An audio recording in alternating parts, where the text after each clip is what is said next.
ఎవ్వరు సర్కార్లున్నా అరిగోసలు పడేది అవస్థలు పడి ఆగమయ్యేది ఓట్లేసే పబ్లిక్కే.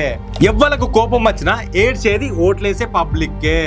ఎవ్వరు అవినీతి చేసినా అన్నాలమైపోయేది ఓట్లేసే పబ్లిక్కే. దండోరా మాట సూటిగా, సెటైర్ గట్టిగా. అందరికి నమస్తే, నేను మీ గోపి అలాటి. ఈ సమ్మెతోటి సర్కార్ వాళ్ళకి ఎంత నష్టం వస్తున్నదో, ఆర్టీసీ వాళ్ళకి ఎంత పాయిదా ఇద్దో గానీ లీడర్ల కోట్లేసిన పబ్లిక్ అయితే మస్తుగా అవస్థలు పడుతున్నారు. వేరే ఊళ్ళకి పోనీకి బస్సులే దిక్కైన మనకాడ గా బస్సులే బంద్ అయితే వాళ్ళు గోస ఎవరికి ముట్టాలి? ఎన్ని పనులు ఆగిపోవాలి? దాకాలకు పోయేటోళ్ళు ఉంటారు, హాస్టల్లో పోరగాల తాడకు పోయేటోళ్ళు ఉంటారు, చుట్టాలకు ఆపదత్త పోయేటోళ్ళు ఉంటారు. అగో గసొంటి పబ్లిక్ అంతా ఇప్పుడు రోడ్ల మీద నిలబడ్డారు. ఎట్లా పోవన్నో తెలియక ఆగమైతున్నారు. చిన్న పోరగాల కాంచి ముసలోళ్ళ దాకా అందరిది ఇదే పరిస్థితి. సర్కారేమో ఆర్టీసీ వాళ్ళ డిమాండ్లు తీర్చడానికి ఇంకా టైం కావాలంటారు. ఈ ప్రతిపక్ష పోల కుట్రతోటి సమ్మె జరుగుతుందని కూడా అంటారు. మా డిమాండ్లు తీరిస్తే మేమెందుకు సమ్మె చేస్తాం, పని ఎందుకు బంద్ పెడతాం అని ఆర్టీసీ వాళ్ళు అంటారు. వీళ్ళిద్దరు నన్ను ఇట్లా జనాలకు తక్లీఫ్ అవుతున్నది. మా ఆయన ఫిట్స్ వచ్చి అక్కడ దెబ్బలతో పడున్నాడు. ఆయన కోసం అని చెప్పి నేను బట్టలను చదువుకొని దెబ్బ వచ్చేసిన. ఇప్పటిదాకా బస్సు లేదు. ఇద్దరు చిన్న పిల్లలు, వాళ్ళకి ఫుడ్ లేదు, ఏం లేదు.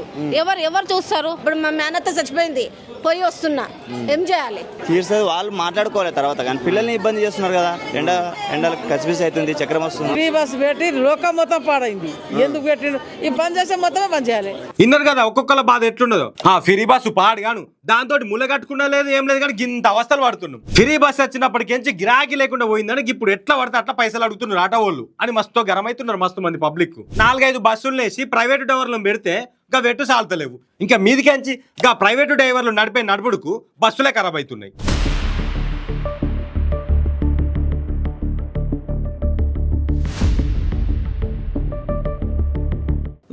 ముద్దుగున్నది కదా, ఇంటి ముంగట మంచిగా ముగ్గెత్తేదామని పెళ్లి చేసుకుంటే పొద్దుగా లేసి ఇల్లంతా పొక్కులు చేసిందట. వెనకటికి ఓ డాడ్ లిటిల్ ప్రిన్సెస్ గట్లే ఉన్నది. ఈ సర్కార్ వాళ్ళు తీసుకొచ్చిన ప్రైవేట్ డ్రైవర్ల పనితనం కూడా. జనాల తక్లీఫ్లు కొంచెమన్నా తిరుగుదామని చూస్తే వీళ్ళేమో పురాగా బస్సులనే డ్యామేజ్ చేస్తున్నారు. కారు పార్టీ సర్కారు ఉన్నప్పుడు కూడా గిట్లనే ఆర్టీసీ వాళ్ళు సమ్మె చేస్తే అప్పుడు ప్రతిపక్షంలో ఉన్న కాంగ్రెస్ వాళ్ళు సపోర్ట్ చేసిరు. ఇప్పుడు షెయి పార్టీ సర్కార్లా ఆర్టీసీ వాళ్ళు సమ్మె చేస్తే ఇప్పుడు ప్రతిపక్షంలో ఉన్న కారు పార్టీ వాళ్ళు సపోర్ట్ చేస్తున్నారు. వా అన్నవా, మరి గది రాజకీయం అంటే. అందుకే దీన్ని బట్టి ఏం అర్థం చేసుకోవాలి? ఎవ్వరు సర్కార్లున్నా అరిగోసలు పడేది అవస్థలు పడి ఆగమయ్యేది ఓట్లేసే పబ్లిక్కే. ఎవ్వలకు కోపం వచ్చినా ఏడ్చేది ఓట్లేసే పబ్లిక్కే. ఎవ్వరు అవినీతి చేసినా అన్నాలమైపోయేది ఓట్లేసే పబ్లిక్కే. దండోరా మాట సూటిగా, సెటైర్ గట్టిగా.